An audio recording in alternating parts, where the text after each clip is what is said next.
সিলেট টেস্টের তৃতীয় দিনে ব্যাট করছে বাংলাদেশ। মুশফিকুর রহিমের রেকর্ড গড়া সেঞ্চুরিতে বড় লিড নিয়েছে টাইগাররা। এই মুহূর্তে সিলেট আন্তর্জাতিক স্টেডিয়ামের সবশেষ খবর জানাতে সরাসরি যুক্ত হচ্ছেন সহকর্মী সন্দীপন শুভ।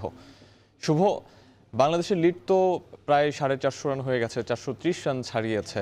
বাংলাদেশ কোথায় থামতে পারে সেটা জানাবেন, এবং একই সঙ্গে আজকে সিলেটের আকাশে তো সারাদিনই মেঘাচ্ছন্ন ছিল, এখনকার আবহাওয়া পরিস্থিতি কি জানাবেন?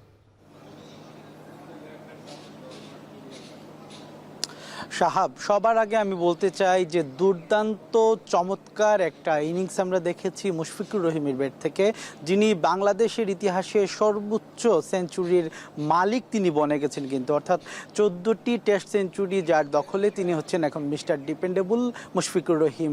আমরা দেখেছি যে প্রতিটি বল তিনি যেভাবে খেলেছেন, বলের মেধা এবং মনন বুঝে তিনি যেভাবে ব্যাট করেছেন সেটি আসলে অনন্য নজির হয়ে থাকবে, এবং তিনি এখন পর্যন্ত 132 রান তিনি করেছেন। এবং আমরা দেখেছি যে ঠিক ক্যাপ্টেন শান্তর সাথে তিনি শুরু করেছিলেন সেই ঝুটি, তারপর থেকে লিটন দাসের সাথে তার একটি ঝুটি হয়, পরবর্তীতে মেহেদী হাসান মিরাজ, তাইজুল ইসলাম, তাসকিন, শরীফুল সবার সাথে তিনি খেলেছেন কিন্তু, এবং এখন পর্যন্ত তিনি ক্রিজে আছেন। এবং শেষ খবর যেটি আমরা দেখেছি যে 9 উইকেটের বিনিময়ে বাংলাদেশ 383 রান করতে সমর্থ হয়েছে এবং একটা বড় লিডের দিকে যাচ্ছে, এবং রানের পাহাড় কিন্তু বাংলাদেশ গড়তে যাচ্ছে। এবং আমি যদি বলি আপনাকে, বাংলাদেশ দলের প্রত্যেকটি প্লেয়ারের যে এই মুহূর্তে বডি ল্যাঙ্গুয়েজের কথা যদি বলি, এটা বড় দলগুলো যেরকম খেলে সেই রকমই কিন্তু তাদের এই মুহূর্তে আমরা দেখতে পাচ্ছি শারীরিক যে ভাষা, তারা এই যে মেজাজ ধরে রেখেছেন এবং টেস্টের যে মেজাজ, সেই মেজাজে কিন্তু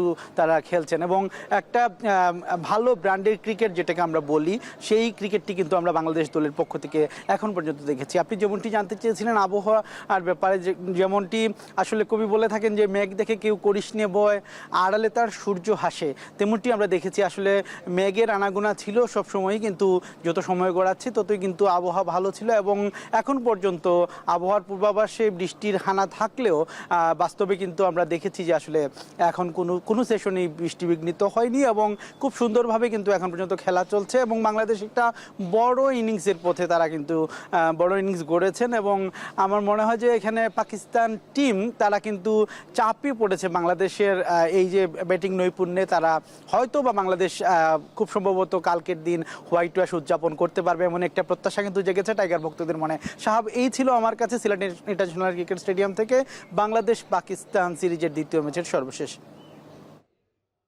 সিলেট টেস্টের খবর জানাতে আমাদের সঙ্গে যুক্ত ছিলেন সন্দীপন শুভ।